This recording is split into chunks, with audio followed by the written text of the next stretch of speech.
kehadiran-Mu ya Tuhan melalui kebenaran firman-Mu, kami yakin itulah yang akan memberikan kepada kami satu keyakinan akan janji-Mu bahwa Engkau tidak pernah meninggalkan kami.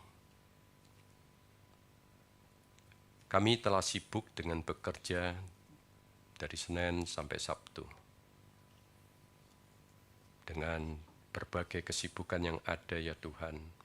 Engkau telah memberikan kepada kami berkat-berkat dan pimpinan serta pemeliharaan-Mu. Namun kami tahu Tuhan bahwa kami memerlukan kehadiran Tuhan yang memberikan petunjuk atas hidup kami. Agar apa yang kami lakukan tidak menjadi salah, tetapi apa yang kami lakukan adalah sesuai dengan kehendak-Mu. Oleh karena itu ya Tuhan, kami memohon pimpinan Allah Roh Kudus mengurapi hati dan pikiran kami pada saat kami membaca firman-Mu, pada saat kami merenungkan firman-Mu, dan kami juga memohonkan kuasa Roh Kudus yang memampukan kami untuk mengalami kehadiran firman-Mu di dalam kehidupan yang nyata, hari demi hari yang kami jalani. Berbicaralah kepada kami ya Tuhan, kami sungguh mengharapkan kuasa Roh Kudus-Mu mengurapi hati dan pikiran setiap kami dan juga hamba-Mu. Dalam nama Tuhan Yesus Kristus yang adalah firman yang hidup, kami alaskan doa kami ini. Amin. Silakan duduk Ibu Bapak dan sahabat-sahabat muda di sini. Shalom. Pertama-tama terima kasih kesempatan yang diberikan kepada saya untuk menyampaikan kebenaran firman Tuhan, dan kami sampaikan salam dari keluarga besar Seminari Alkitab Asia Tenggara kepada Bapak Ibu dan sahabat-sahabat muda keluarga besar GII Tokyo ini. Dan kami sungguh bersyukur, saya mengucap syukur, di Indonesia belum pernah ketemu, tapi di Jepang lah kami bertemu dengan Pak Atsumi, seorang misionaris yang sangat dikenal oleh rekan-rekan kami, baik yang ada di lembaga misi maupun di gereja-gereja. Saya sungguh bersyukur boleh bertemu, dan Pak Mimbar yang boleh bertemu dan menemani kami pada hari Jumat yang lalu. Ibu Bapak dan sahabat-sahabat muda, pada hari ini saya tidak panjang lebar, tadi sudah disampaikan tentang segala sesuatu yang berhubungan dengan pelayanan yang Tuhan percayakan kepada saya. Hari ini saya juga hadir bersama dengan istri dan anak saya yang ada duduk di depan. Ya. Ibu Bapak, dan pada hari ini mari kita bersama-sama melihat satu tema tentang aku milik kesayangan Allah yang terambil dari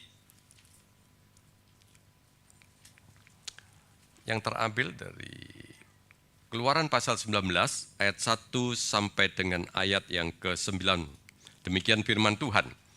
Pada tanggal 1 di bulan ketiga setelah orang Israel keluar dari tanah Mesir, mereka tiba di padang gurun Sinai. Setelah mereka berangkat dari Rafidim, mereka tiba di padang gurun Sinai. Lalu mereka berkemah di padang gurun. Di sana orang Israel berkemah di depan gunung itu. Lalu Musa naik menghadap Allah dan Tuhan berseru dari gunung itu kepadanya. Beginilah kau katakan kepada kaum keturunan Yakub, dan kau beritakan kepada orang Israel.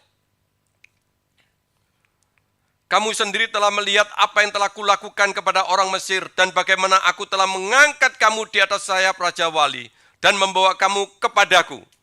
Jadi sekarang jika kamu sungguh-sungguh mendengarkan firman-Ku dan berpegang pada perjanjian-Ku, kamu akan menjadi milik kesayangan-Ku dari antara segala bangsa, sebab seluruh bumi adalah milik-Ku. Kamu akan menjadi kerajaan imam dan bangsa yang kudus bagiku.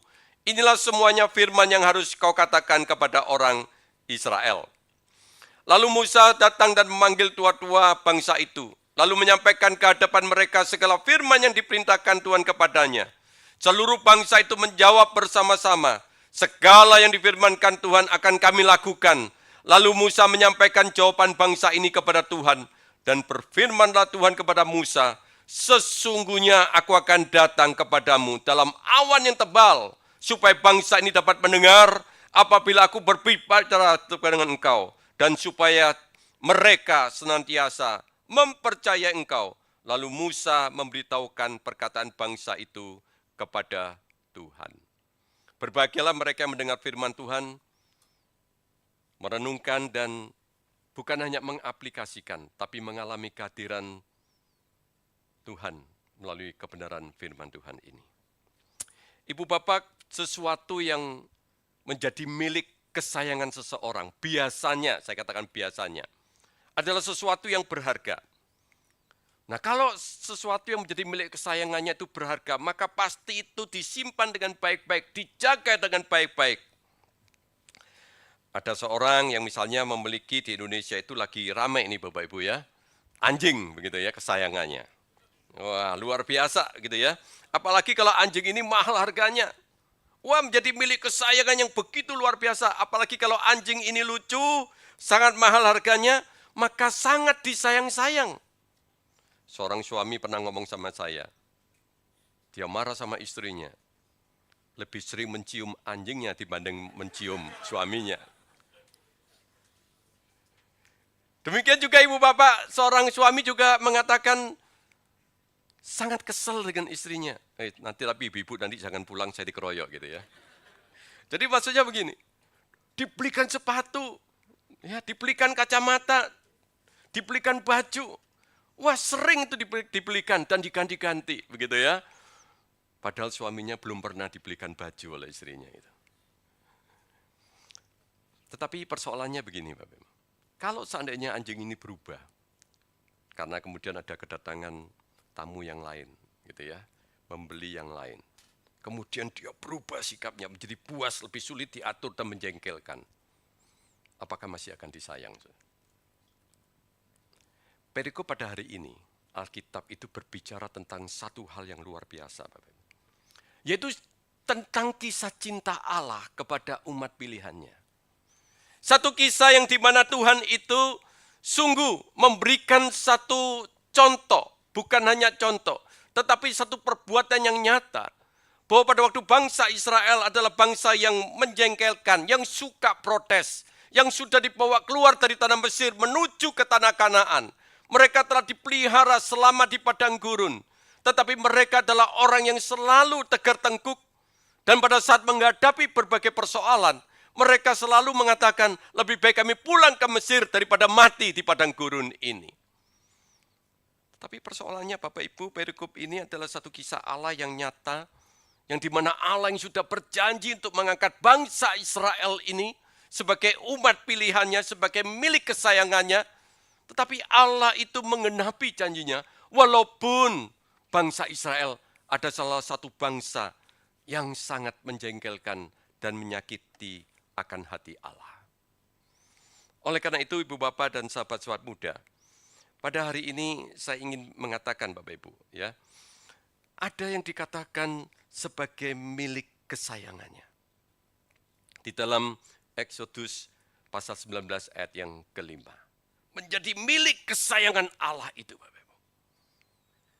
Dan kalau kita melihat di dalam ayat yang kelima ini, maka saya ingin mengatakan tidak ada satu hal yang lain Bapak. Yaitu berkisah tentang kekayaan dan kebesaran anugerah Allah yang tidak berkesudahan. Perikop ini harus dimaknai terlebih dahulu Bapak Ibu. Sebelum kita akan melihat satu persatu ayatnya. Sebagai kisah tentang kekayaan, kebesaran anugerah Allah yang tidak berkesudahan. Ini adalah satu perikop, Ibu Bapak, yang kemudian kita bersama melihat, yaitu tentang cinta yang abadi yang menggetarkan hati. Kenapa saya katakan demikian Bapak Ibu?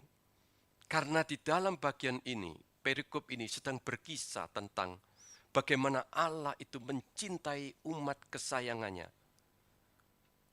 Tidak pernah lekang dengan waktu dan kondisi. Apapun yang dilakukan oleh umatnya. Allah tetap mencintai milik kesayangannya ini. Mari kita lihat Bapak Ibu kisah ini dengan ayat yang ketiga.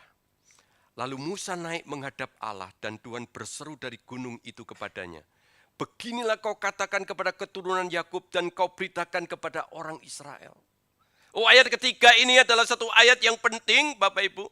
Satu ayat yang menceritakan tentang bagaimana Allah yang berjanji itu, Allah yang menggenapi. Allah yang berjanji mengangkat bangsa Israel sebagai milik kesayangannya, itu benar-benar digenapi. Walaupun bangsa Israel itu menyakitkan, menjengkelkan akan hatinya. Kenapa Bapak Ibu? Dikatakan ayat ketiga, lalu Musa naik menghadap Allah dan berseru di gunung itu. Kata gunung itu merupakan satu kata yang penting. Kenapa?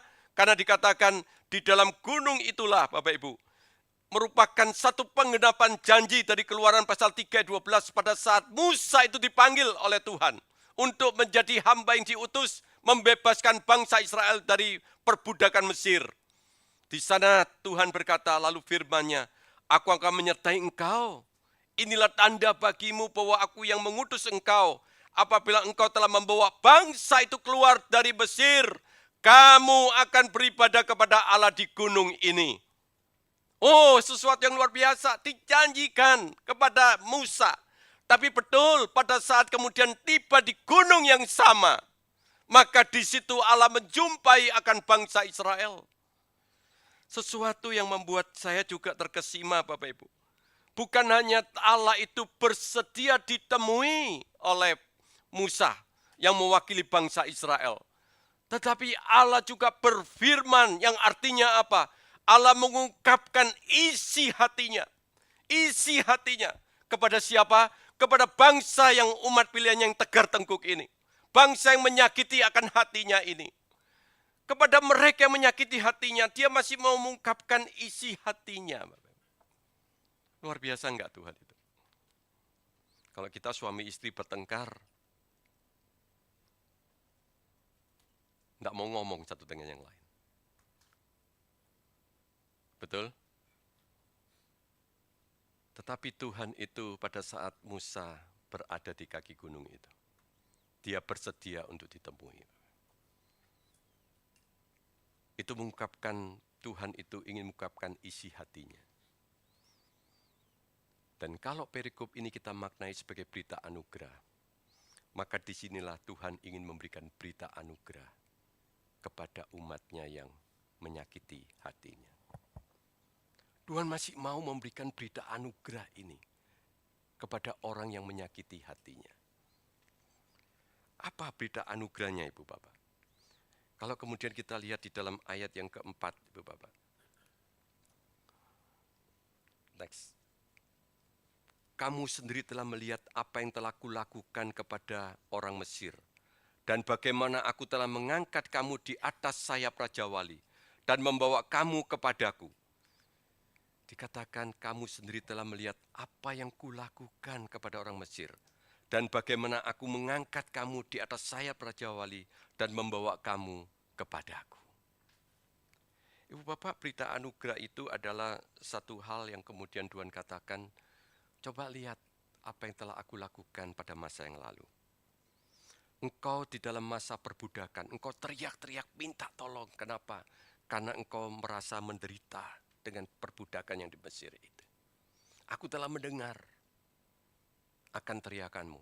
Itu diungkapkan oleh Tuhan di dalam Keluaran pasal 3 ayat 7. Aku mendengar jeritan dari kamu. Engkau tidak bisa membebaskan dirimu dari perbudakan Mesir. Engkau tidak punya daya untuk melepaskan dirimu dari perbudakan Mesir. Nggak bisa. Kau nggak bisa.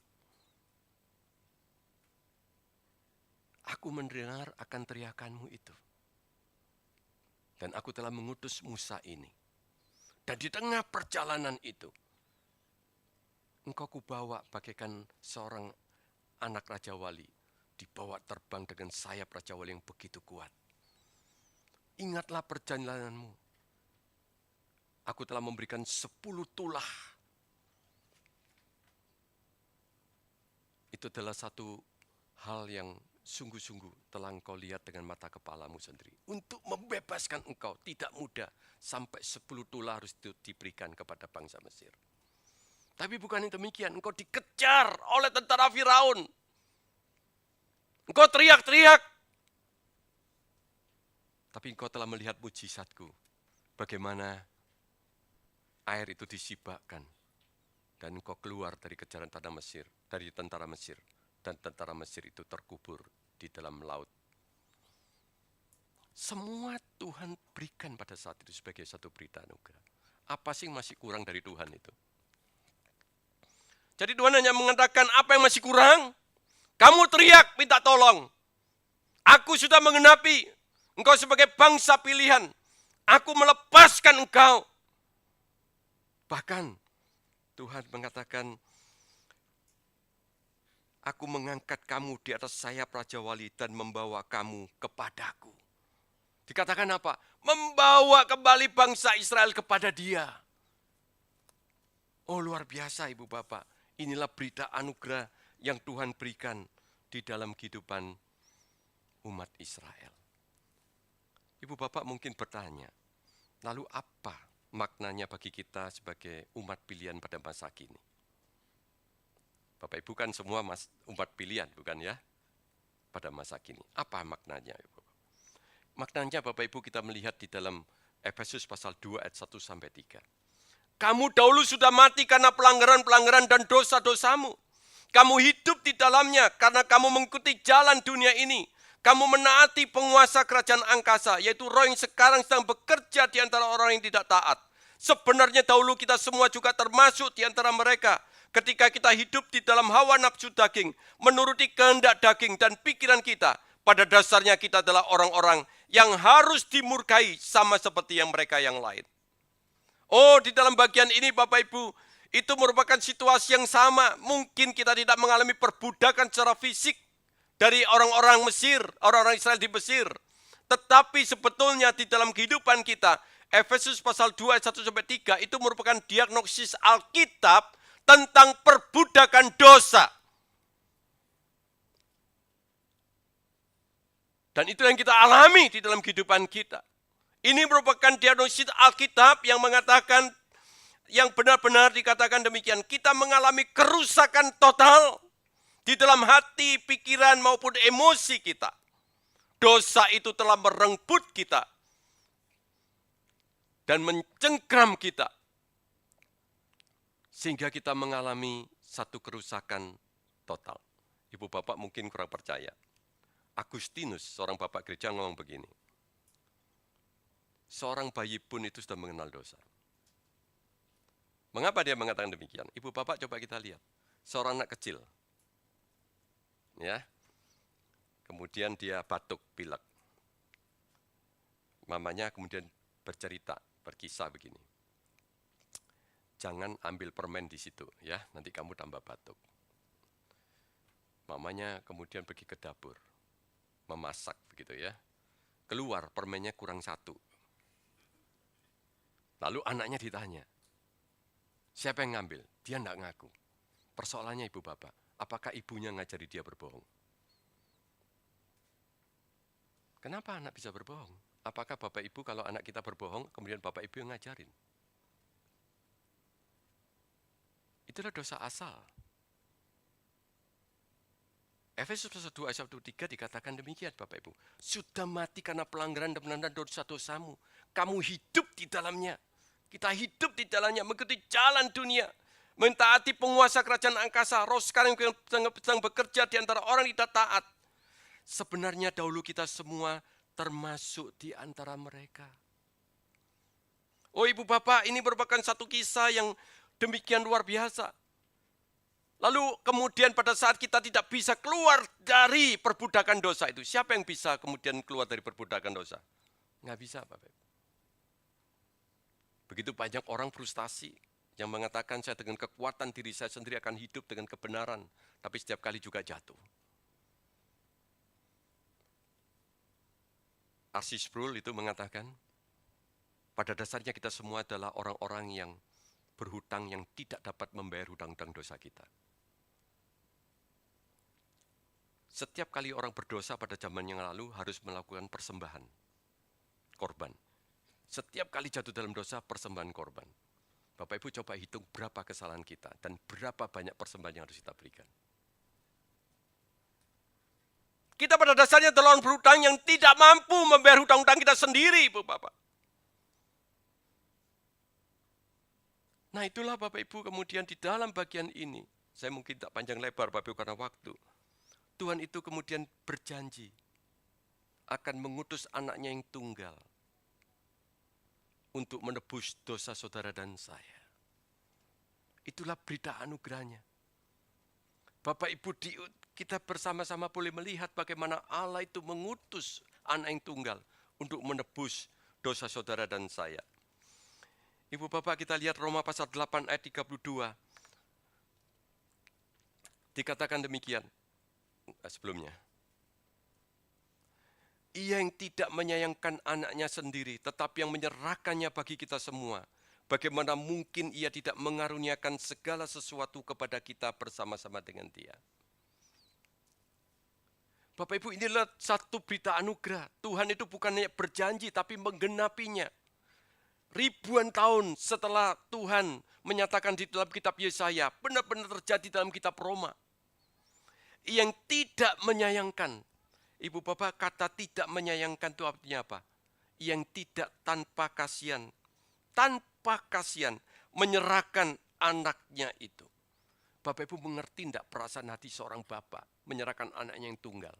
Sampai dikatakan tanpa kasihan dia menyerahkan anaknya demi saudara dan saya.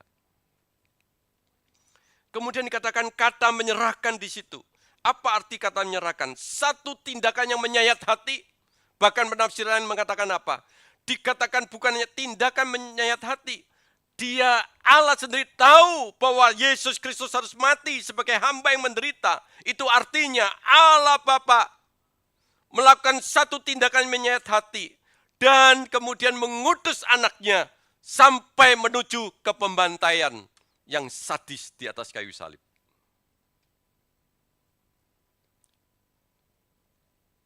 Allah yang berjanji, Allah yang menggenapinya. Dan Bapak Ibu, kita itu diselamatkan bukan dalam keadaan kita baik-baik. Kita diselamatkan dalam keadaan kita itu berdosa. Dalam keadaan kita tidak memiliki relasi yang intim dengan Allah. Kita diselamatkan dalam kondisi di mana kita itu adalah orang yang berada di dalam perbudakan dosa itu sendiri. Saya satu kali memimpin ibadah tutup peti anak tunggal. Waktu kemudian upacara selesai, saya khotbah selesai, saya minta ke petugas dari tempat rumah duka itu untuk menutup peti. Pada saat saya berjalan menuju ke tempat jemaat untuk kita bersama-sama duduk, untuk kita bersimpati dengan keluarga. Saat saya berjalan, tiba-tiba di belakang ada suara teriakan, "Jangan tutup, jangan tutup." Saya menoleh ke belakang, ternyata papa dan mama dari anak yang tunggal yang meninggal ini ada di samping kiri dan samping kanan peti mati. Petugas sudah membawa tutup peti, Bapak, mau ditutup. Mereka tahan dengan tangannya, jangan tutup, jangan tutup. Semua yang hadir menangis. Saya juga meneteskan air mata.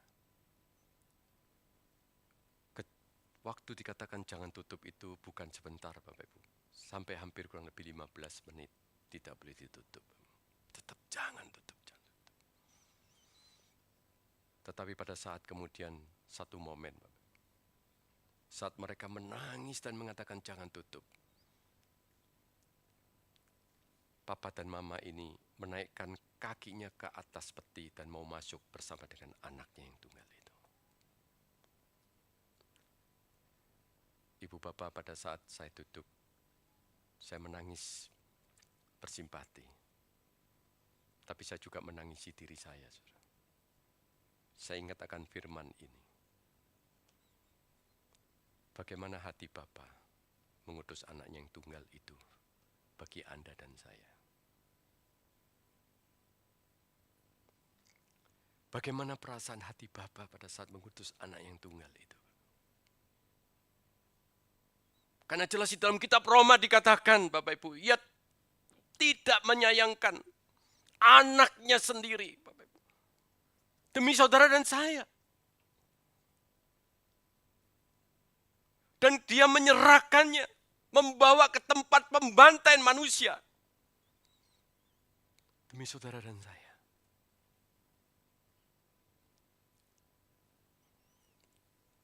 Ibu Bapak, kalau kita melihat akan firman Tuhan ini, bukankah saya ingin mengatakan inilah satu berita anugerah yang telah diberikan kepada kita. Lalu sekarang pertanyaannya, apa maksudnya Allah itu mengangkat Israel menjadi bangsa pilihan Allah? Menjadi umat kesayangannya. Dan apa artinya Allah juga menyelamatkan kita melalui anak yang tunggal? Apa artinya, Bapak? Apa tujuannya? Itu yang kemudian tertulis di dalam ayat yang ke-5 sampai ke-8, Bapak Ibu. Tapi tadi yang di 5-6 sudah terbaca, ya Bapak Ibu. Saya ingin katakan, kalau tadi kita melihat di dalam ayat yang ke-6, Bapak Ibu, justru disitulah kehadiran Allah yang semakin menggetarkan hati kita. Bukan hanya membawa kita bagaikan seekor anak Raja Wali yang dibawa terbang oleh induk Raja Wali yang demikian kuat dan datang kepada Allah.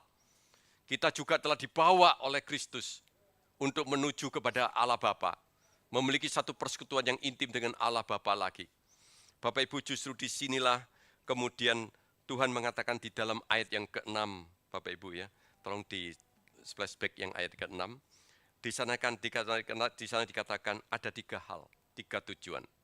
Yang pertama, mulai ayat ke-5 Bapak Ibu, kamu menjadi milik kesayanganku di antara segala bangsa. Jadi artinya yang pertama, kamu menjadi milik kesayanganku di antara segala bangsa. Tuhan memilih hanya bangsa Israel. Yang kedua, untuk apa? Supaya kamu menjadi kerajaan imam.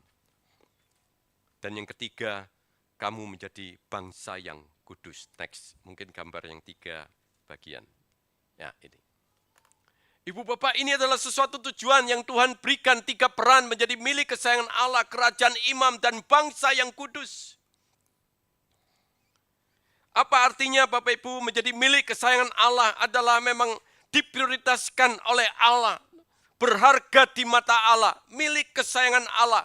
Dan di dalam kitab Yeremia dikatakan, Yesaya dikatakan apa? Menjadi biji mata Allah. Oh luar biasa. Ibu Bapak kalau punya anak tunggal itu menjadi biji mata bukan? Disayang-sayang, luar biasa. Pernahkah kita merasakan bahwa kita menjadi biji mata Allah? Justru disinilah Ibu Bapak, supaya kita menjadi biji mata Allah dengan satu peran kerajaan imam dan bangsa yang kudus. Kerajaan imam itu artinya apa Bapak Ibu? Di dalam konteks, di dalam kitab Keluaran ini adalah dipanggil Allah menjadi umat yang mendamaikan bangsa-bangsa dengan Allah untuk menyelamatkan dunia. Nah hari ini ada bendera-bendera semuanya. Cocok ini dengan khotbah hari ini. Saudara dan saya dipanggil untuk mendamaikan, memberikan berita kedamaian kepada bangsa-bangsa di dunia. Bapak Ibu, kalau mendengar hal ini, pernah tidak kita berpikir, apakah saya bisa? Apakah memang benar saya punya potensi? Nanti kita lihat Bapak Ibu. Ajaib firman Tuhan itu memberitahukan kepada kita. Kita tidak mampu Bapak. Tapi Tuhan sudah punya tujuan untuk hal yang seperti ini. Yang kedua, menjadi bangsa yang kudus artinya apa? Melalui kehidupan kita dalam kekudusan itu memuliakan Allah untuk menarik bangsa lain datang kepada Allah. Kita melalui kehidupan untuk menarik bangsa lain untuk sungguh-sungguh mereka itu datang kepada Allah. Nah sekarang Bapak Ibu mungkin nggak sabar. Untuk saya apa Bapak? Mari kita lihat Efesus pasal 2 ayat yang ke-10 Bapak Ibu. Kita baca bersama-sama. Ya, ini adalah terjemahan baru yang kedua. Kita baca bersama-sama. Ini penting untuk kita. 1, 2, 3. Karena kita ini buatan Allah, diciptakan Allah, untuk melakukan pekerjaan baik yang dipersiapkan Allah sebelumnya. Ia mau supaya kita hidup di dalamnya. Kata buatan itu artinya poema Bapak Ibu, masterpiece dari Allah. Bayangkan Bapak Ibu, kita yang sudah berdosa, kita adalah umat yang mendukakan hati Allah. Pada saat kemudian kita sudah menerima keselamatan Kristus, Tuhan mengatakan kita itu menjadi masterpiece dari Allah. Luar biasa, di dalam Kristus kita masterpiece. Tadi di awal saya mengatakan milik kesayangan itu dijaga baik-baik. Sekarang persoalannya Bapak Ibu, apakah Allah tidak menjaga kita baik-baik? Pasti Allah menjaga kita baik-baik. Karena apa? Kita dalam masterpiece dari Allah itu sendiri. Oh, sangat berharga. Pernah tidak kita berpikir bahwa kita itu adalah masterpiece dari Allah? Karya agung Allah.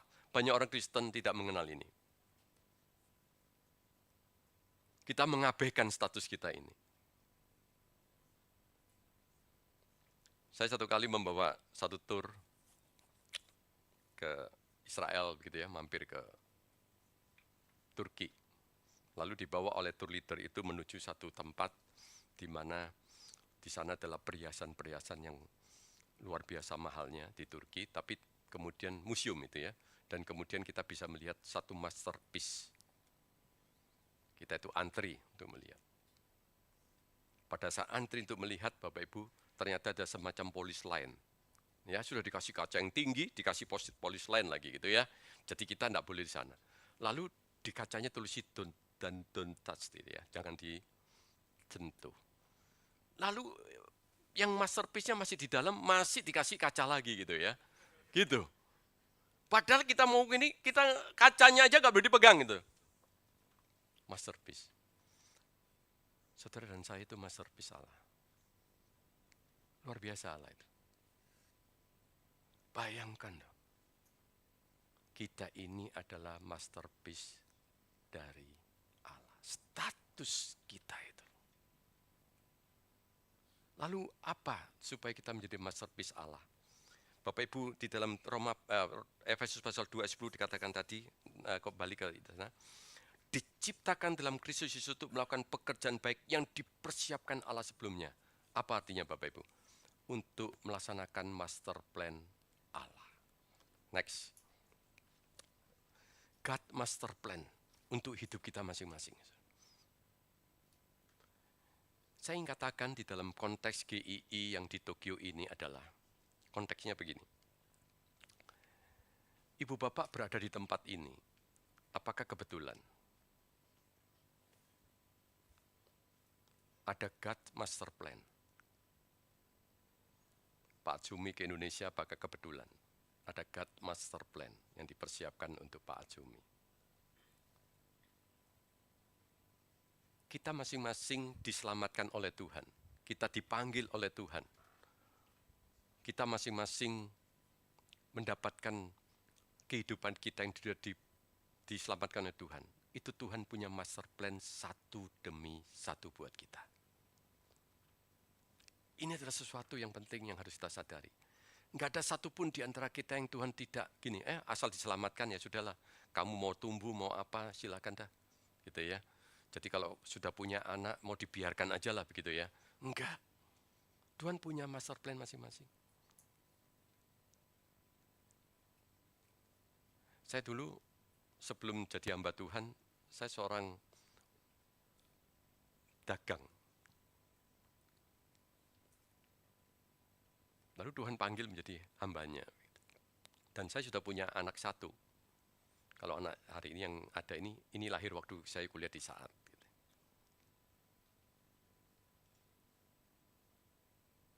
Saya juga sama tadi yang kesaksian yang kedua, saya lupa namanya, sorry.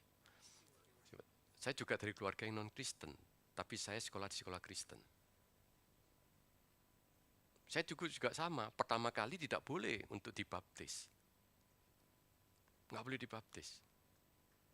Tapi pendeta yang di gereja kami itu datang terus-menerus ke papa mama saya. Hujan deras dia datang, suami istri, untuk minta izin supaya anaknya bisa dibaptis. Karena hujan deras masih datang, papa saya hatinya luruh. God masterpiece, master plan itu Tuhan berikan kepada kita masing-masing. Next. Jadi ini adalah satu bagian yang menjadi inti khotbah pada hari ini Bapak Ibu. Aku milik kesayangan Allah adalah kita menjadi milik kesayangan Allah itu karena Tuhan mengangkat kita dengan status God masterpiece di hadapan Dia. Ya. Lalu supaya kita itu melaksanakan God master plan Allah. Next. Waktu Israel dibuang ke pembuangan Bapak Ibu di Babel, Tuhan juga memberikan kepada mereka, Yeremia pasal 29 ayat 7. Berdoalah untuk kota itu kepada Tuhan sebab kesejahteraannya adalah kesejahteraanmu. Artinya apa? Ini sudah dibuang nih bangsa Israel ke Babel. Tapi sama Tuhan diminta untuk berdoa, mendoakan bangsa itu. Supaya bangsa itu juga mengenal akan Allah. Bapak Ibu ditempatkan di Jepang hari ini. Dengan jumlah penduduk Kristen 0,9%. Apakah Bapak Ibu dan sahabat-sahabat muda di sini satu kebetulan kita ada di sini? Mungkin Tuhan ada God master plan-nya. Bagaimana kita memenangkan orang Jepang. Bagaimana kita memberitakan berita keselamatan ini kepada orang-orang yang ada sekitar kita ini. Ini adalah rencana Tuhan loh. Dan Tuhan juga memerintahkan di dalam kitab Yeremia. Kalau kita berada di Jepang, kita harus mendoakan akan kesejahteraan kota atau negeri Jepang ini. Kita diminta. Kita diminta. Ibu Bapak, apakah nggak miris satu video? Tolong diberikan ya untuk Jepang ini ya. Satu video. Coba Bapak Ibu lihat.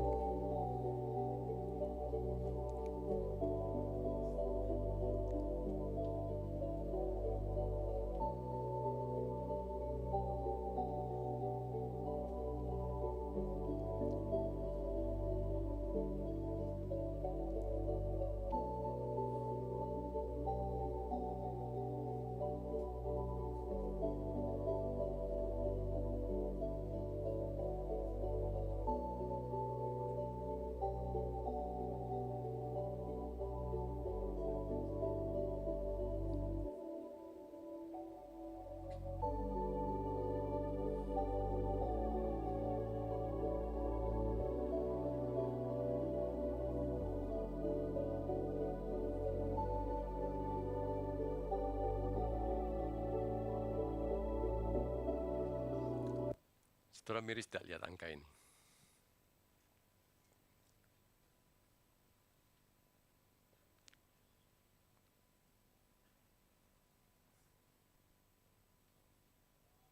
Tuhan memanggil kita, saudara. Bagaimana berita Injil itu kita sebarkan. Prediksinya tahun 2060, Bapak Ibu. Negara yang terbesar Muslim itu adalah di India, Bapak Ibu. Mungkin Indonesia lagi. Ada kurang lebih 333 juta ada di sana umat Muslim. Nigeria itu juga ratusan juta.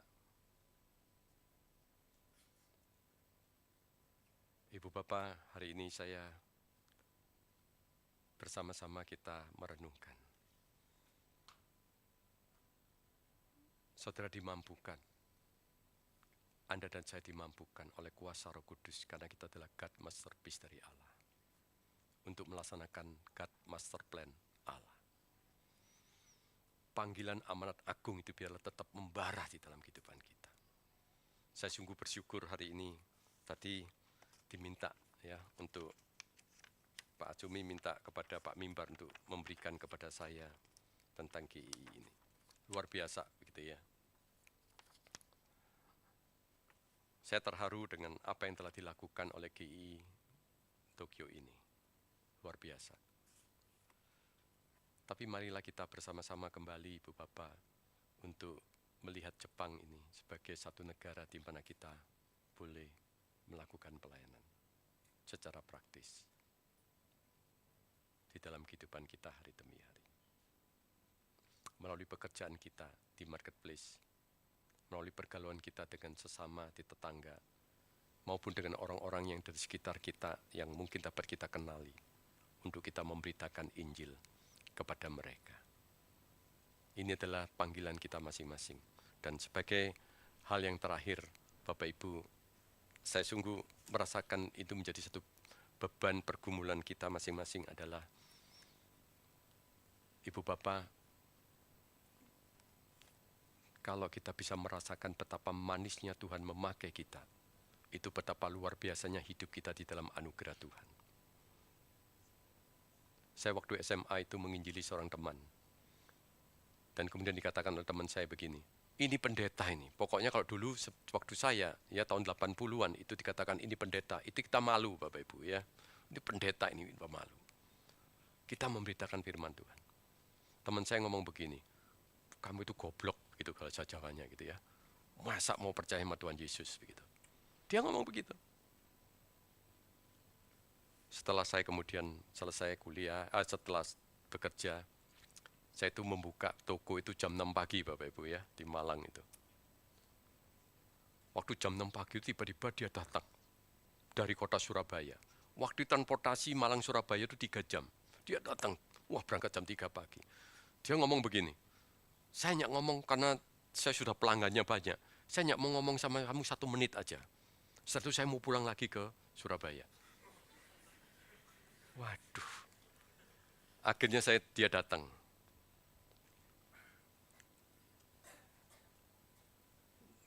Karena di Jepang saya kasih namanya. Kalau di Indonesia saya nggak kasih namanya. Namanya hampir sama dengan Jepang. Namanya Hondo anak ini. Hondo. Dia hanya ngomong begini. Dia rangkul, dia ngomong, terima kasih ya. Aku sekarang sudah percaya Tuhan Yesus. Aku dulu menyakiti hatimu katanya. Saya maki-maki kamu. Tapi saat dia mengatakan, aku mengalami problem yang besar dalam hidupku. Dan malam itu aku ingat akan kata-katamu. Bahwa Tuhan Yesus itu menyayangi kamu. Setelah selesai ngomong begitu, dia mengatakan, sudah saya harus kembali kerja. Dia balik. Bapak Ibu, tapi itu memberikan satu rasa sukacita yang luar biasa Bapak Ibu. Dalam hidup saya. Dan itulah yang membuat saya punya semangat misi. Karena saya pikir, apa yang kita kerjakan tidak pernah sia-sia. Mungkin kita menginjili tidak hari ini dia bertobat. Tapi mungkin ke depan dia akan bertobat. Mari Ibu Bapak, dengan bendera-bendera yang ada di sini, kita masterpiece dari Allah. Marilah kita melaksanakan master plan dari Allah. Supaya pada saat kita bertemu dengan Tuhan, nanti kelak kita bisa mengangkat kepala kita dan mengatakan, Tuhan, aku sudah melaksanakan master plan-Mu. Amin. Amin. Mari kita masuk dalam doa. Ibu Bapak, pada hari ini saya memberi tantangan kepada Bapak Ibu sekalian. Kalau Bapak Ibu menyadari Bapak Ibu adalah God's master plan, God masterpiece dari Allah. Sungguh-sungguh mau melaksanakan master plan dari Allah. Angkat tangan kananmu dan taruh di dada sebelah kirimu. Dan biarlah engkau berdoa secara pribadi, Tuhan, apa yang kau mau aku kerjakan bagi pekerjaan Tuhan.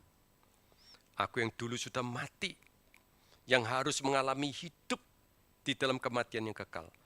Tapi kau hubahkan menjadi mengalami kehidupan yang kekal.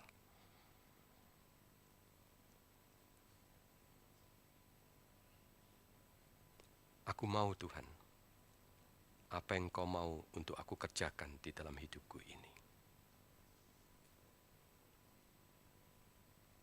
Berdoalah di hadapan Tuhan bagi saudara yang tergerak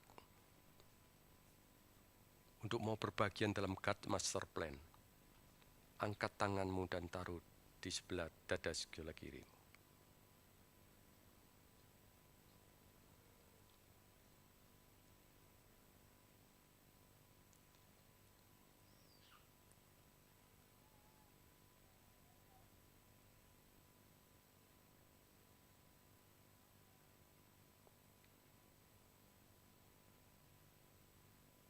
Saudara tenang di hadapan Tuhan dan berdoa.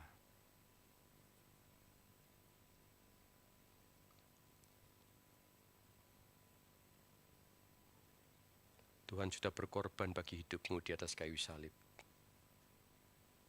Allah telah mengutus anaknya yang tunggal untuk saudara dan saya.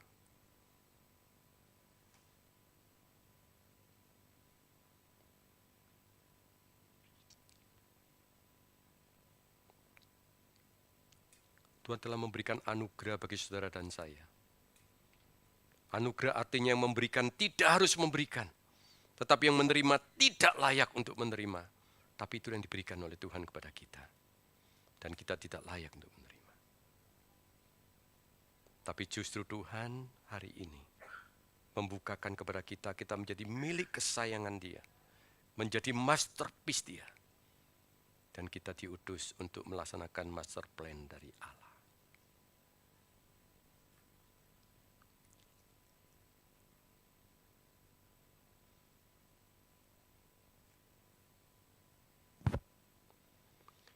Ya Tuhan, inilah kami.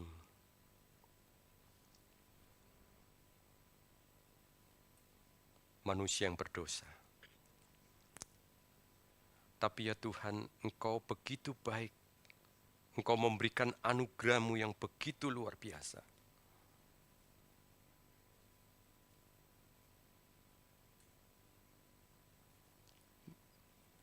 Untuk anak-Mu mati di atas kayu salib untuk menebus dosa-dosa kami. Kami adalah orang-orang yang berhutang yang tidak sanggup membayar hutang-hutang kami.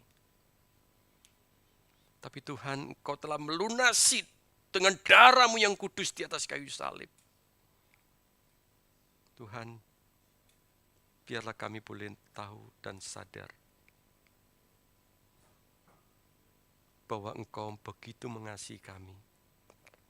Sampai Engkau mengangkat kami menjadi poima, menjadi masterpiece di hadapan-Mu. Dan biarlah kami boleh menyadari Tuhan, kami boleh melaksanakan master plan dalam hidup kami, agar orang lain untuk mengenal Kristus, mendengar berita tentang Kristus melalui diri kami. Kau berkati GIII Tokyo dan di Jepang ini secara keseluruhan. Pakailah gereja ini menjadi saluran berkat bagi negara Jepang ini. Di dalam nama Tuhan Yesus Kristus kami naikkan doa kami ini. Amin.